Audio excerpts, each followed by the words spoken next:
Selamat datang and welcome to the Postpartum Wellness Show. I'm Dr. Krista Lau, your host and postpartum wellness consultant. In this show, I share insights and knowledge around approaching your postpartum journey through culture, traditions, and modern postpartum care using my combined experiences as a physician with scientific and public health background, an author, a foreign-born U.S. military spouse, and a mom of two. Join me in this exploration of motherhood, wellness, and heritage where you will learn how to thrive in your postpartum journey and beyond. A quick disclaimer before we start today's episode. The content of Dr. Krista Lau's Postpartum Wellness Show does not replace medical advice from your health providers. Listening to this show does not establish a patient-doctor or client-provider relationship between you and Dr. Krista Lau. Please see your health provider for any medical concerns or contact your local emergency line for any urgent matters. Lovely to have you back on another episode of the Postpartum Wellness Show. Today, I'm doing something a little bit different. I'm doing story time, and this segment is going to be different from the previous episodes, which were more informational and we're discussing topics and I have an outline. For story time, it's more casual, conversational, and I'll just be sharing my personal stories and experiences with pregnancy, postpartum, and maternal health and wellness in general. Or I'll be sharing stories that I've read in the news or industry updates from the health and wellness sphere around maternal and postpartum health.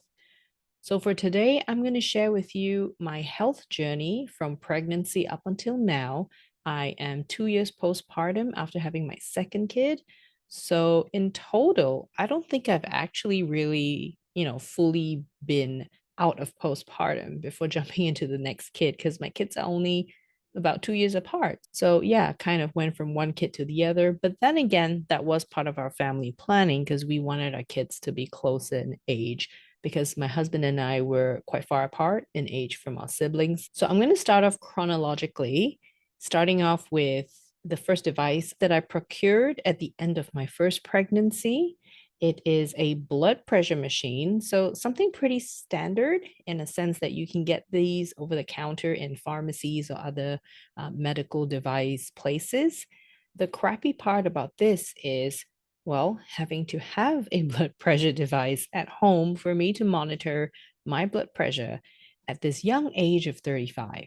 But that's really important in pregnancy and in the postpartum period because high blood pressure can lead to a lot of dangerous situations for mom and baby, which is not something we'll dive into today since I'm going to keep this casual and conversational, but we can explore that topic later in a more informational episode. So for those of you listening on the podcast, I'm going to put the link to the YouTube video into the blog post so you can look at the pictures that I'm going to put up in the blog or look at the video where I'm going to do a little show and tell for my devices.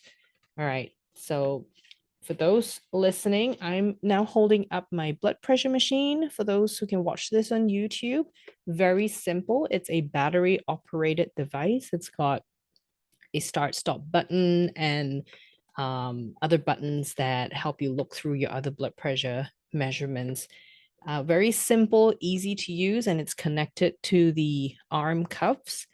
Again, very easy, something that I can do by myself, and it's got a little round indication on the blood pressure cuff that tells you where you should align that dot to. And again, I won't go into detail to how to use a blood pressure machine at home, but if you're interested, let me know in the comments or write to me, and I will do a special segment for that. So I had to get this blood pressure machine because towards the end of my pregnancy with my first child, well, my blood pressure wasn't really high, but it was slowly creeping up. Normally, my blood pressure sits around the 100 and 110 systolic, which again, I'm holding up the machine. It is the top number. When you measure blood pressures, you get two numbers. They put a number slash another number. So that first number on top is just easier for the sake of, today's episode. I'm just going to talk about the top number.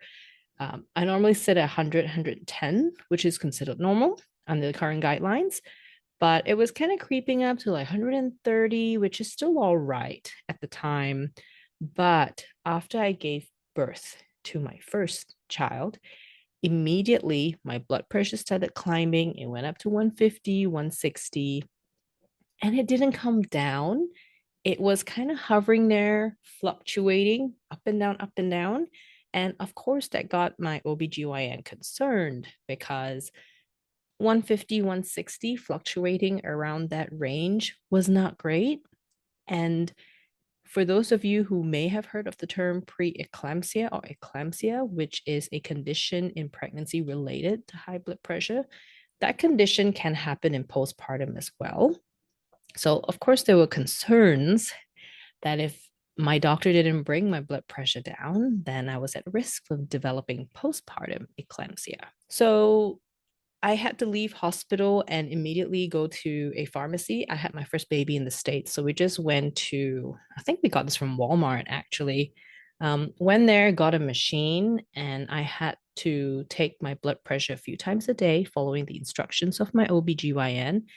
And anytime I would experience any symptoms of high blood pressure, for example, feeling dizzy or having a headache, feeling hot in the head, in the face, and just feeling unwell, I had to take my blood pressure then to make sure whether or not those symptoms are tied to a high blood pressure. If that was the case, and that did happen to me, I was just sitting down on the couch watching TV, and I just started feeling kind of dizzy, a bit light in the head, have a little bit of a headache, a throbbing feeling. And I was like, oh no, took my blood pressure 160. Not great. So the instructions were to take a blood pressure medication. Should that happen, wait 20, 30 minutes and then take the blood pressure again to check whether it's come down. So that's why I had to get the machine. And I had to do that for definitely at least the first 2 weeks.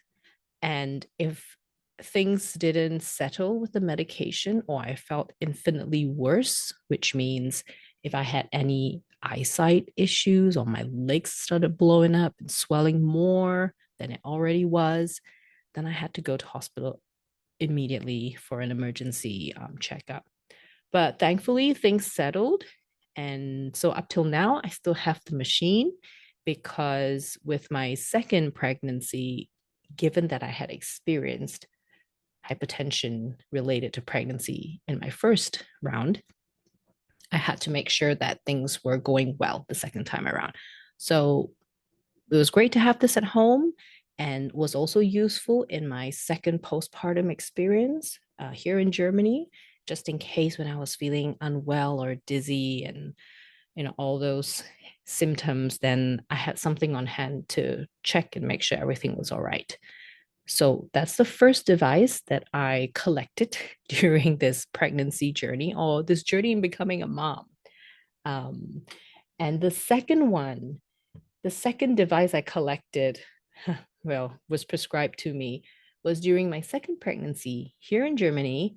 I got diagnosed with mild gestational diabetes, so diabetes related to pregnancy, which in a way wasn't really surprising to me because of two things. One, in my first pregnancy, when I was given the glucose challenge test, I failed the first time. And then I went for a second test and then I passed. So, all good. I did not have gestational diabetes the first time around. But the second time when I went for the test, I was like, oh no, I bet I'm going to fail it. And this is not a case where you know, you can will it to happen or not. It's what the body does during pregnancy, which I will explore in different episodes to tell you what happens to the body in pregnancy and after and all these changes. But essentially, in pregnancy, it makes the entire body more susceptible to having high blood sugar. The general physiology, in very simple terms, explained that way. And also my ethnicity, my Southeast Asian, Malaysian, and Chinese ethnicity and genetics is a risk factor for developing gestational diabetes. So, all said and done, I was quite disappointed because I had intense sugar cravings during both pregnancies. So, to have the official diagnosis of mild gestational diabetes means that I accrued the blood pressure machine, which came with the pricks for the fingers, the reader itself for the blood glucose levels. And of course, I got these strips that will have to go into the machine and the dreaded lancets to prick my fingers. Now, this is where the appreciation for all the patients that I've seen in the past when I was practicing medicine, the appreciation for their journey really kicked in. I truly understood and also was really thankful that my diabetes wasn't to a point where I needed medication or insulin shots. It was well controlled with diet.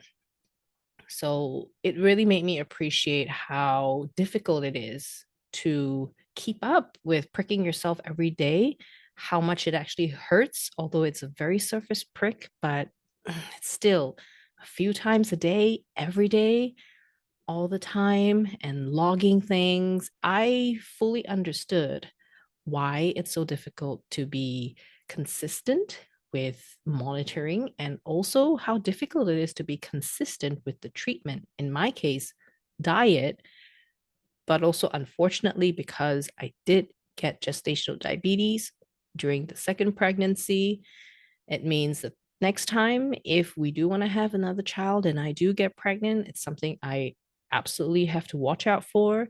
And going forward, as I get older, my risk of developing type 2 diabetes is probably, unfortunately, a lot higher. So, as much as I don't fit the bill of a stereotypical unhealthy person, I have a lot of things that I've accumulated in the journey of becoming a mom that I need to watch out for as I get older so that I don't develop those health conditions. And now the third device that I got, I only got it 2 days ago, actually, 2 days before recording this episode. And it's called a CPAP machine, CPAP. It's an acronym for continuous positive airway pressure. And what it is, it's a device to treat sleep apnea. Well, what is sleep apnea? I'm going to cover this in detail in a few episodes because I've been documenting my journey as a patient. And uh, honesty here, I am not a good patient at all. Um, this machine helps keep my airways open at night when I'm sleeping so they don't collapse. Sleep apnea is a condition that affects people when they're sleeping at night, where the airways collapse, which is why a symptom of sleep apnea is extremely loud snoring. So imagine a pipe that has a lot smaller opening and air's rushing through it. It's going to create a lot of vibrations, hence the snoring. For me, I got diagnosed about a month ago and insurance and stuff. That's why it took a while for me to get my device here in Germany. My sleep study showed 28.8 apnea episodes per hour, which means 28.8 times within an hour of sleeping at the sleep clinic where I did my sleep study, I stopped breathing for 28.8 times. And during those times, my oxygen levels in my body dropped below 90%. Not good. What that essentially means for my body is instead of getting good quality sleep at night, I am in a fight or flight mode. My whole body is up in arms. It's not resting because every time I start to snore during my sleep, there is a chance of my airways getting completely blocked and my oxygen levels going down and my body's going, oh my gosh, you got to do something, like, hey, wake up. So not great. And as much as I am so sad about this diagnosis, I'm also glad I finally got it checked out because the snoring for me started in my first pregnancy. And, you could think back and ask me, well, you're a doctor, you know these things. Why didn't you get checked out? Well, being a doctor is one thing, having the knowledge is another thing. But I'm also human, and having seen the end point or the severe points of these conditions in hospital. Sometimes if I don't go check it out and don't get diagnosed, then I don't venture into that realm. That human part of me really kicked in, and being stubborn and a bad patient, I just ignorance is bliss. Ignorance was bliss at those times. Unfortunately, the snoring during my pregnancy didn't go away in the first postpartum experience. The snoring continued in my second pregnancy, and it continued 2 years later. And then, my husband told me, he's like, you really got to go get checked out. Your snoring is bad. He gets woken up by my snoring, and that's saying a lot because he snores as well, but he has to brush me awake, throw pillows at me to get me to stop snoring. And the worst part is, I also snore this badly and loudly while sleeping reclined. So we have a recliner couch in the living room. And I slept there for most of the pregnancy because I had a lot of other pains and things. But then he could still hear me snoring from the living room while he's in the bedroom. That's not good, not good at all. So I finally got checked out, and here we are with the diagnosis. And I finally got my device. And I must say, I have forgotten what it feels like to wake up feeling refreshed, because the last 4 years as a mom, I've only known exhaustion, which, I figured it's common. It's, you know, we've got two young kids. The lifestyle is hectic. Plus, I'm choosing to do a lot of these things like the podcast and all my other work.